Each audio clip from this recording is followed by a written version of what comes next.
Hello, everyone, and welcome to Comics from the Future, the show where we go over all the comics that are available to order this week. I'm Jason, I'm Andy. and we're with Infinity Flux Comics out of Chattanooga, Tennessee.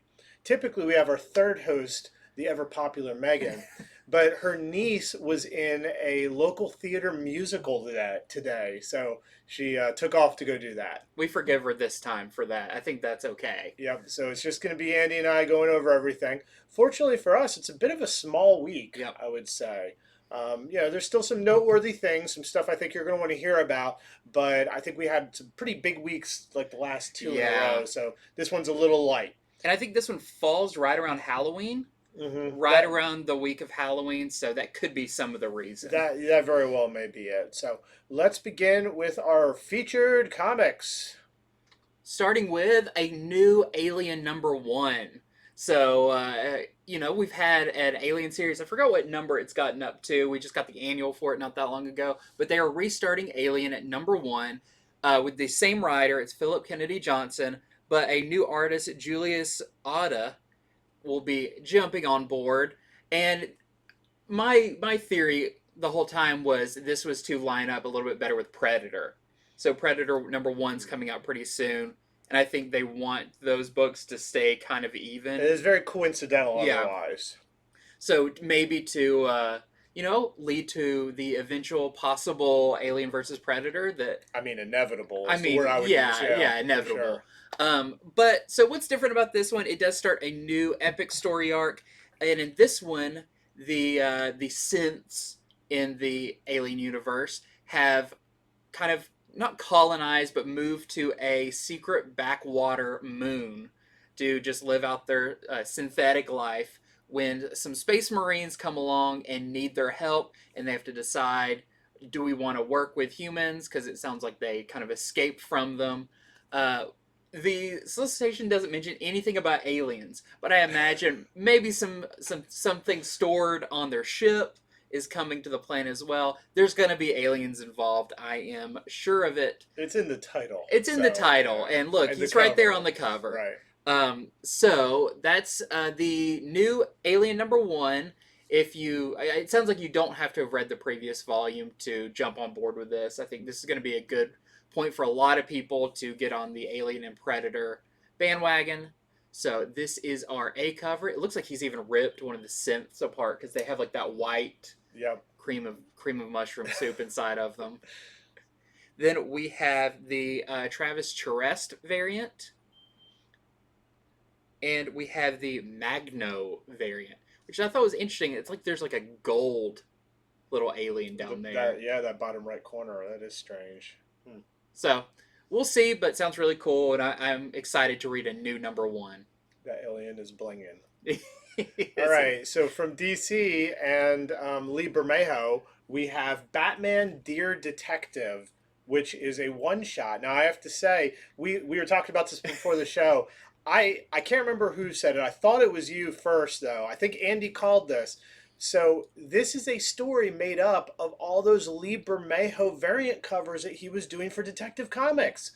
If you guys have been watching our show for a while, you know that Bermejo does Detective Comic variants pretty much for every issue. And for a while, we had a running joke going on that Uh-huh. I think you started, which was saying Bermejo's writing a story in the background because it would be like Batman's in the Batmobile. Now he's jumping out. Now he's climbing a building. Then the Yeah. next issue would be like he's looking in a window. And I mean, this was month after month, so it was hard to track unless you're us doing a show. So you see what these every few weeks. Yeah. And so as it turns out, that is what he was doing. He was doing a story. So they are compiling these covers, but this is not just like a best of Bermejo covers thing. Like Bermejo is writing a story to this that he clearly had planned from the beginning, just like we Yeah. expected. So pretty interesting stuff. This is going to be prestige format. I think it's going to be extra long size, so like double size as far as length. So it's going to be $7.99, but just a one shot, completely done by Lee Bermejo. The story, the art. He's probably laughing his way to the bank because he used all these as variant Yep. covers, but they all connect. And I mean, I have to see what he does with this. Yeah. Having seen these covers come out and talked about it. It's So like we kind of already know the story, but we don't know the story. I know he's in the Batmobile for a while. He like suits up. He climbs like a fire escape at one yes, point, I believe. that I So remember that one. Yep. So we do know pieces of this story. I wonder if any of this he had to like add in. That'll be interesting yeah, to how see. he kind of segues bits. And funny enough, that this is all made up of variant covers he did. This doesn't have a variant. This is it. Every Like, time he drew a variant, he's like, "I'm just gonna add that to the inside," and it just kept going. I guess, but didn't he have one extra left over that could be a variant for this? Anyhow, I'm interested in this, and that's what's going on with Batman Dear Detective One Shot. Okay, next up is a very weird concept, but this is a good elevator pitch. So this is called Nocturne Country. Number one, it is a adult crime noir set in children's book universe, much like Dr. Seuss. They even say this is like Dr. Seuss characters go messing in the Sin City universe.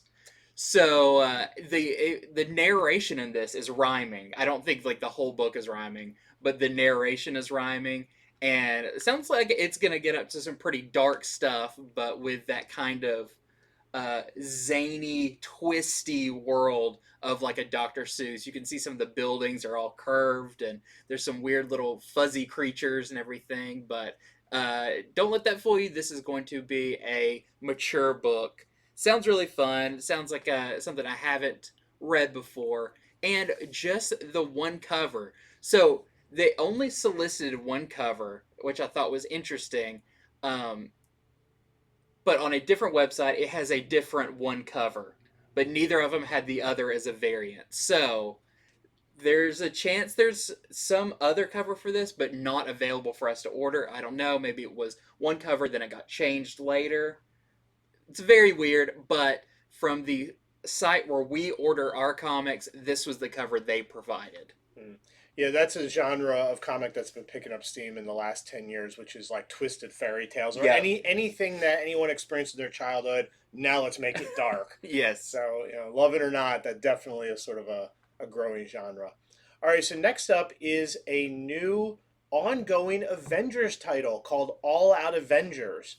So I did some research on this because I was like, oh, what is this? Is this just a mini series? Is it one shot? No, this is ongoing. And I think it's supposed to, the solicitation to me reads a lot like Nonstop Spider-Man. I was thinking It's that's like, very similar. you got your Spider books, but are any of them delivering the action as much as you want? Well, that's what this is. This is supposed to be an Avengers title that starts right in the middle of action. It's supposed to be super thrilling. If you don't want all the plot heavy stuff, and instead you just want to see them use their powers, do some cool stuff. I don't think that's a bad idea at No. all. I mean, I think a lot of comics I read, I'm like, man, these characters all have a lot of powers. Why aren't they using them very often?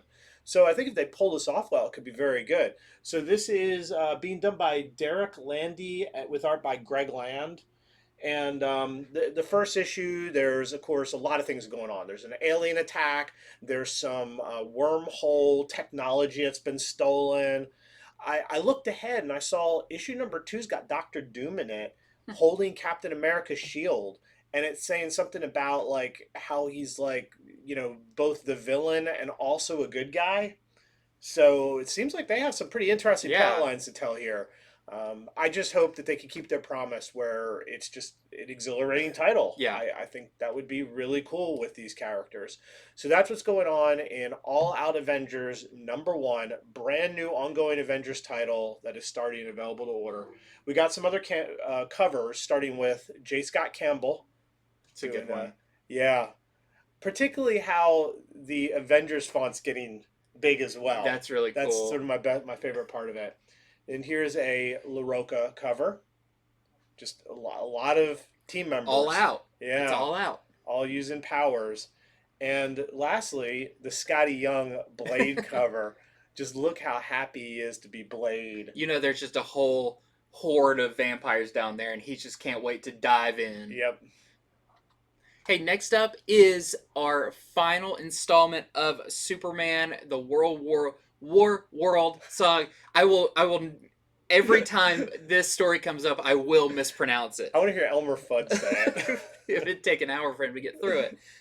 So this is Superman WARWORLD Apocalypse, a one-shot. So this is going to cap off the big War World story. This is going to have Superman and his big fight with Mongol that's been building to, and he's going to attempt one last time to get his powers back with the help of Natasha Irons and John Henry Irons Steel, uh, which this is all leading to he's coming back to Earth, and he's going to be teaming up with his son, and we're also leading up to that Death of Superman.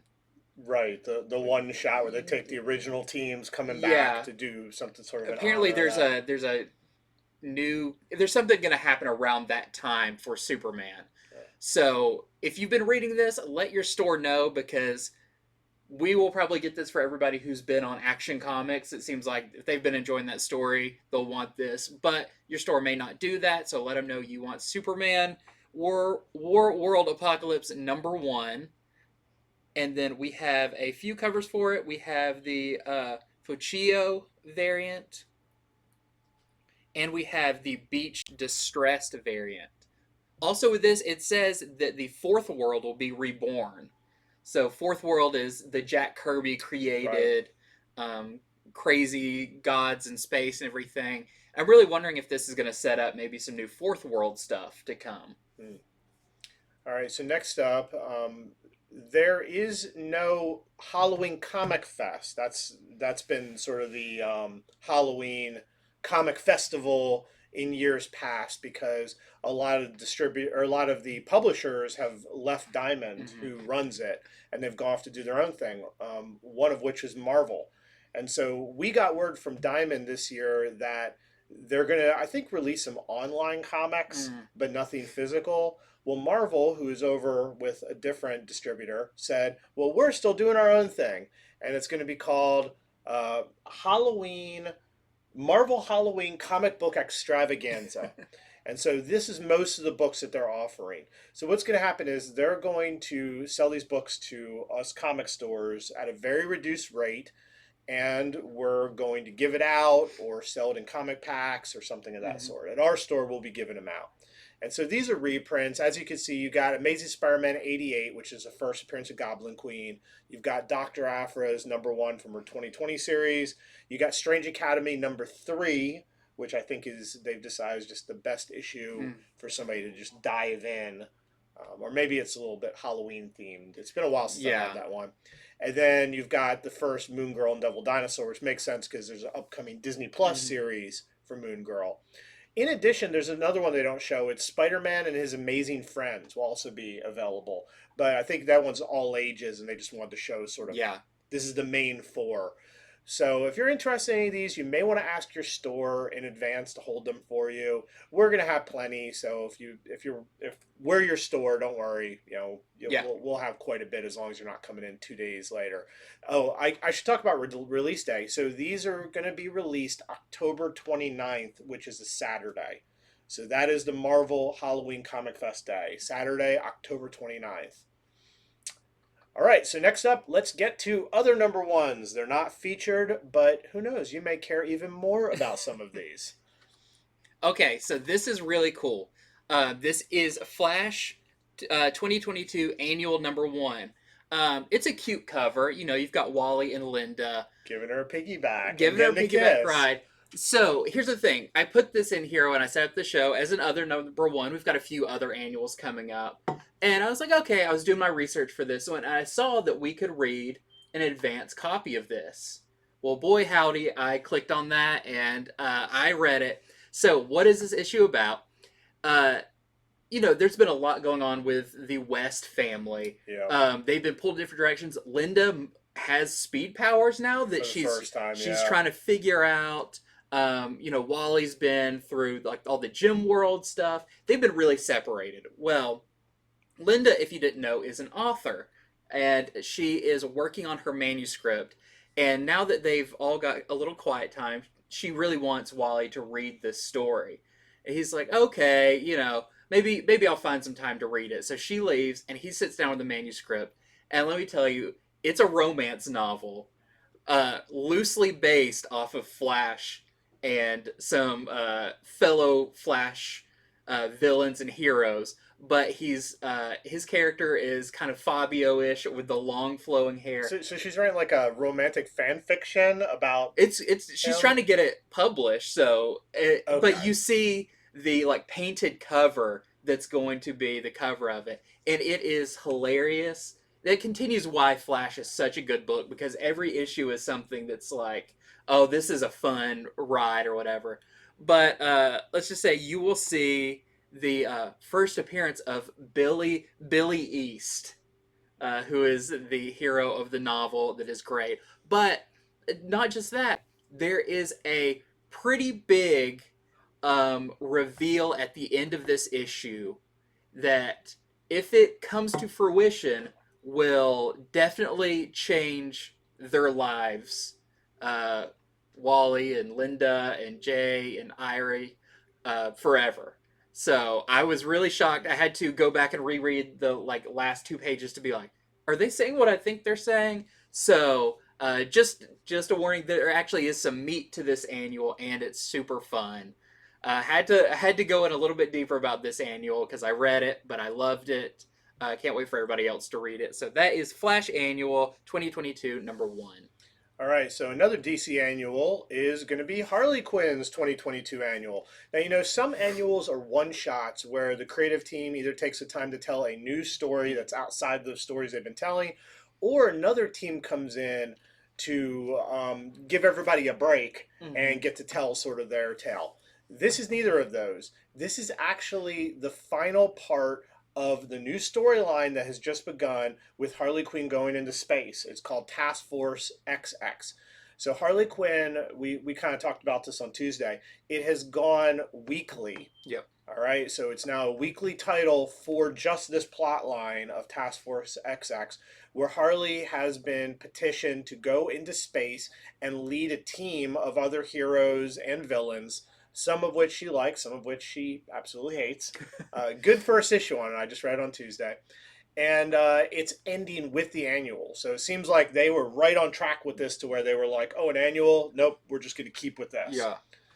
So that is what this annual is. So if you're reading Harley, get it for sure. If you're not reading Harley, probably don't want to get it. I don't know why you would. Although there are some cool covers. I was about to say, there's one cover I think a lot of people are going to really want. Cool covers. So this is the main cover. This is the SZERDY cover, which, I mean, this one's incredible. Is that kind of an homage of Batman's Hall of Villains I with think those so, portraits? For sure. Yeah, absolutely. That's actually a really good cover. But Yeah. the one that we were thinking of is the Hush Jim Lee variant homage cover by Ryan Sook. So every week through this Harley Quinn thing, they're doing homage covers to important Batman books, and Harley shoehorning her way in there. And this is the latest one, that Jim Lee cover. I think it was to the second print of Batman 608, which is the first part of Hush. Which is, it's cool how this is done, because this is actually the Jim Lee cover, and he just seamlessly worked Harley into it. So it's signed as Jim Lee and Ryan Sook. And Sook, yep. Okay, next up we have another annual. This is Wonder Girl annual. And I kept looking at this and being like, oh, it's a Wonder Woman annual. No, this is Wonder Girl annual. Really cool. So with Wonder Girl not having her own title right now, she's kind of floating around. She's kind of floating around. So this is actually going to be kind of the next part post Trial of the Amazons to see what is going on with Wonder Girl. This is another one. I can't say I read it because there was no dialogue or lettering in it. So I could just skim through the very beautiful pages. It has multiple artists, I believe multiple writers in it. But it says it's going to kind of set up Wonder Girl's future going forward. And you get to see, now that she is like the official Wonder Girl of the Escasitas? Escasitas. The Escasita tribe. You get to see what does that mean now, and how does she work with them on different missions and all of that. So this is the A cover. And then on this variant, this is the creature they're going to be fighting in it, that is pretty gnarly looking. Yeah, I mean, the creature's in the background, sort of partly in the shadows, but kind of steals the scene there. Yeah, yeah. And this is the Wild Goose variant. Okay, so next up we have Moon Girl and X-Men. So Moon Girl has been a series of one-shots where she's been teaming up with other Marvel characters because Devil Dinosaur went missing. I believe this is the third one, if I'm not mistaken. So if you've been reading the others, again, us comic stores don't really have a way to sign you up to each of them, at least Yeah. if you're using the official comic software like Comic Suite or something like that. Most stores either use that or they use like pen and paper or their Yeah. own little thing. So you want to remind your store that you want these because otherwise it's hard to do that. So this is the next one shot in that series of Moon Girl teaming up with characters to find Devil Dinosaur. This is a regular cover. Then this is the Edge variant. And lastly, we have the Randolph connecting variant. And next up, this is actually a graphic novel for $12.99, and this is Everyday Hero Machine Boy that we saw way back in Skybound X. Skybound X. Number 1. Was it number 1 Yep. that had him? Mm-hmm. That was teased all that time ago, is finally coming out. This is by Tri Vong, and it is about Machine Boy, who is one day Machine Boy falls through the sky of this futuristic dome city called Mega 416, and he is destructive. He's kind of a killer robot. That is until Karate Grandpa, which I think is he's got a story all to himself. Karate Grandpa takes him in and kind of turns him around, and now Machine Boy wants to be a hero and be a force of good for the city. So this is an all ages graphic novel, but it's all ages as in it's fun for everybody because that original story in Skybound X was great. I really enjoyed it. So this is coming out from Skybound. It is $12.99. Everyday Hero Machine Boy. All right, so next up is Star Trek Lower Decks #1 from IDW. So this takes the hit animated Paramount Star Trek comedy show and brings it to comics for the very first time. Mm-hmm. So first time that any of these characters, who are all major characters on the show, will be in a comic book is right here. This is written by Ryan North. Ryan North, who is good at writing comedy. Did a lot of the Squirrel Girl stuff that was really, really funny. So I think they picked the right writer for this. And there is also this variant cover for it. This is the Fosgit variant cover. If you watch the show, this looks right out of the show. So more Star Trek. IDW is also doing Star Trek issue 400. So this is the 400th issue of IDW Star Trek. They're not counting, Gold Key or any of the other stuff that any other company's done. But this is the 400th issue, and this is going to be, I believe, a triple-sized issue. So it's going to cost a little bit more. It's a lot of mini stories by a ton of different writers and creative teams. The only one I really noted is Will Wheaton is writing a story in this. Yep. So Will Wheaton will be writing a story in this. And we've got 2 variants. This is the Woodward variant and the Hernandez variant. There's a lot of variants. I just included a couple of them, but since this is the 400 issue, it has a bunch, so you can go online and check those out. Okay, next up is a new #1 from Black Caravan called Blade in the Dark. #1. It is about a warrior named Rook who is seeking revenge for the destruction of his village, and the people that did it are supernatural forces and creatures that inhabit the bodies of the dead. So it sounds like they not only destroy the village, but then, just as an extra mean move, inhabit those bodies and then go after him. So sounds really cool. Anything that's kind of that Japan samurai, I'm in for. And Black Caravan has done some very interesting creative books. So I'm interested to see how this one goes. And there's only one cover for it. All right, so next up, we're going to get to cool covers and other comics. This is going to be variant covers that we think are noteworthy, and issue #2s and 3s and new series that you might want a reminder that you read the issue #1 and you want to sign up for. So here we go. Beginning with Axe Death to Mutants #2. Of course, Axe being Avengers, X-Men, Eternals. So this is the 3-issue miniseries called Death to Mutants, and in this, the Eternals are continuing to try to do away with the X-Men, who they see as deviants. That's sort of at the crux of the whole thing. And so this is our regular cover, and then this is the Ramos variant to that. Very cool. I'm interested for the first issue of this to come out to see, is this going to be like the on the ground, the X-Men and the Eternals actually slugging it out? Okay, this is really cool. This is Edge of the Spider-Verse #3. This is a 5-part miniseries. And as with all of the Edge of the Spider-Verse books, they have first appearances of new spider characters. This is no exception. And if you're a collector, you like to get stuff that you think is going to go up in price, these are not always sure bets, but you've got a good chance of getting some good stuff. Yeah, a lot of times 1 or 2 of them. And yeah. Just having the whole set always is worth something too. So, Edge of the Spider-Verse #3 is going to feature a character not first appearance, see him right there, Spider-Man India, who is a great character, was all the way back in the first Spider-Verse story. But this will have the first appearance of Night Spider. Night Spider you see a little bit in the background. It is Felicia Hardy, Black Cat's version in a universe where she became a spider person. And so I saw a few sample pages of this where she's doing heists, but she's got spider powers. So, you know, she's lowering down on spider webs and stealing gems and all of that. So that's going to be a big first appearance in this.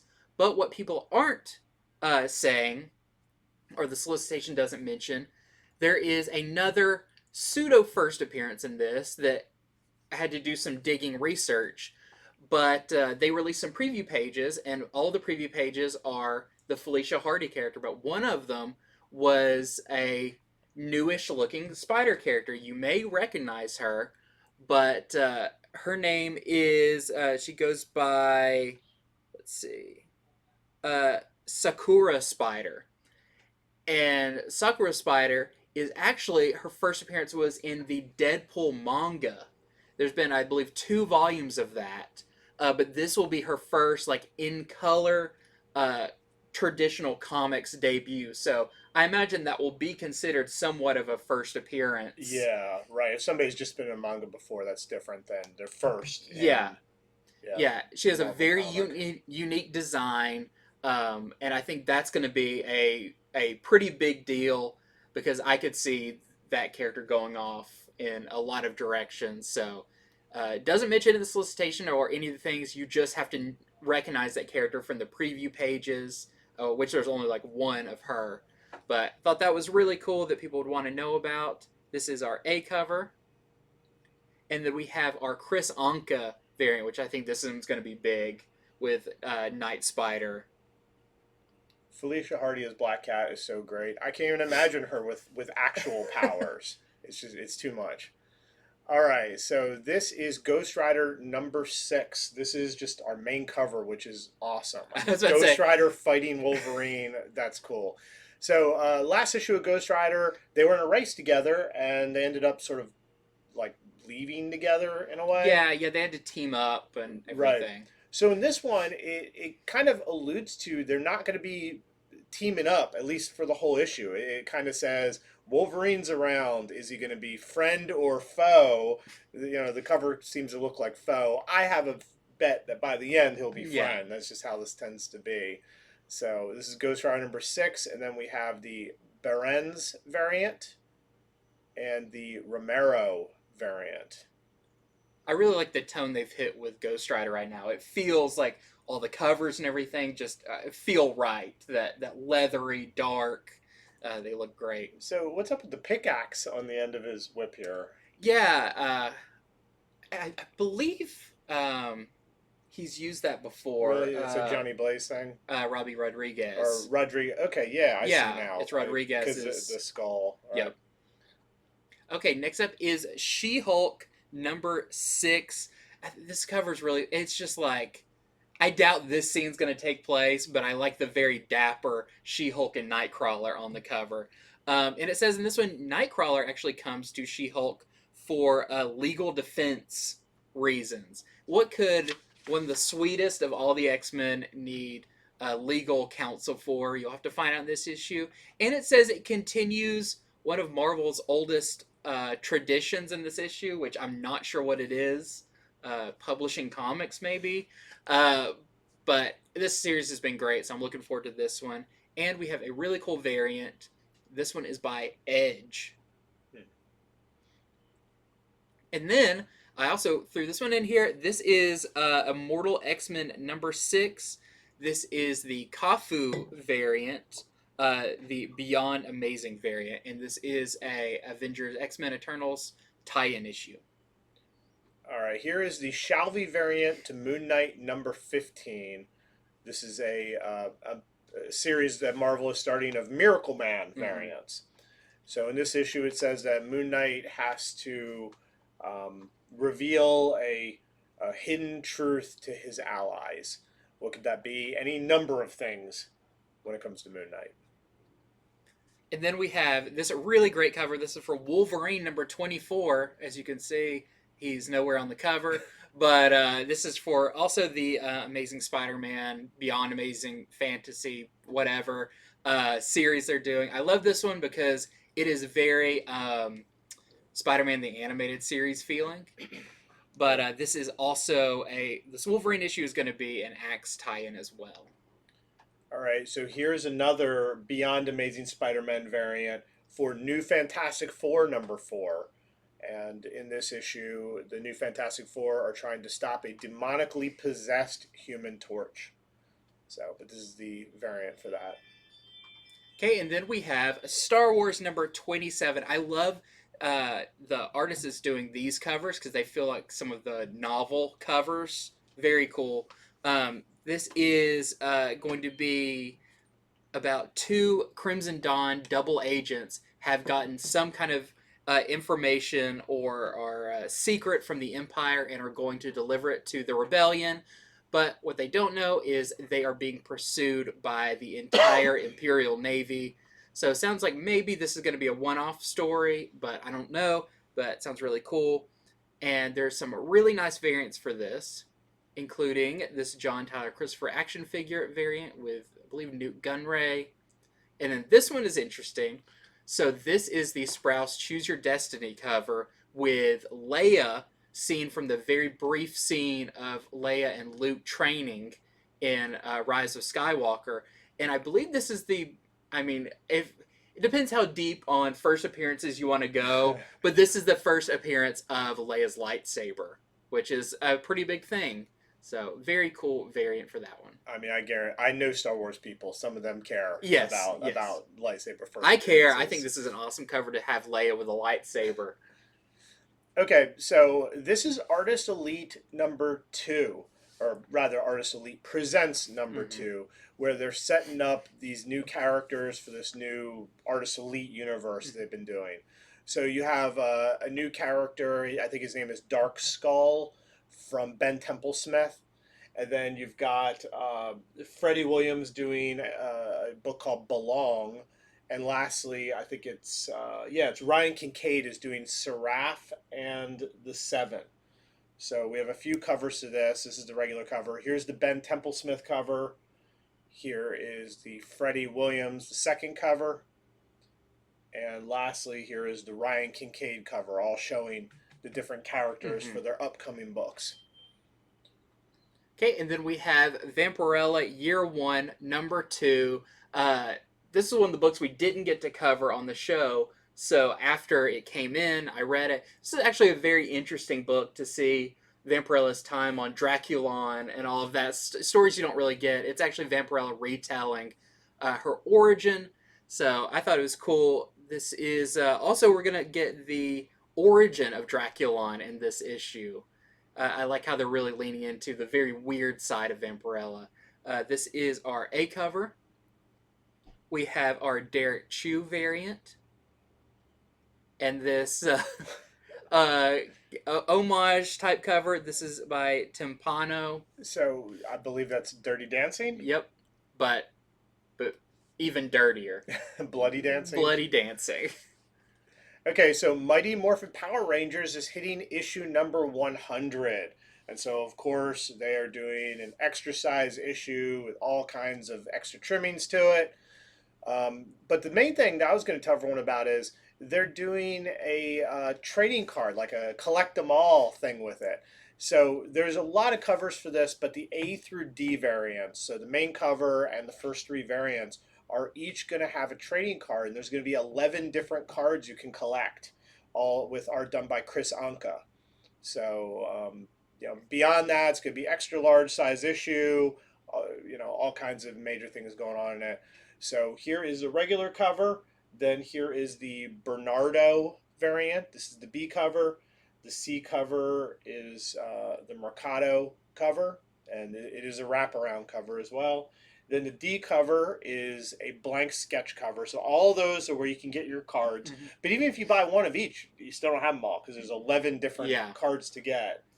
And here is the Monty's foil variant. I mean, how could they release an issue 100 without a cover like this to go along with it? And this cover is $11.99. I think the regular ones are $9.99. This is $11.99. Yep. And they're saying after this, it's going to be like a new jumping on point. So I think that's maybe even a new creative team on it. So if people have been wanting to get on there. Yeah, I know the writer is leaving. Like this is the main writer's last issue. Okay, and next up, just want to show off this really cool variant for Belit and Valeria number 4. Of course, this is an homage to X-Men 137, and this is by Buscemi.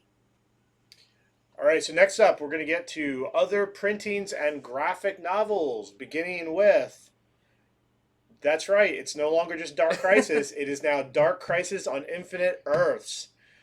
So issues number 1, 2, and 3 are all going back to second print, and I like that they have changed the title. Yeah. Who knows why that happened? There's a lot of stories as far as why didn't they just call it that to begin with. I have my theories, but I'm glad they finally leaned into it. I'm glad the second prints have it on here. So this is the number 1 second print. Here is the number 2 second print, and the number 3 second print, with the new title of Dark Crisis on Infinite Earths. With that Infinite Earths on there, it feels so much more grandiose. Yes. I wish they had done that from the beginning.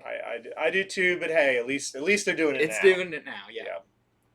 Okay, and then we have a second printing for Ant-Man number 1.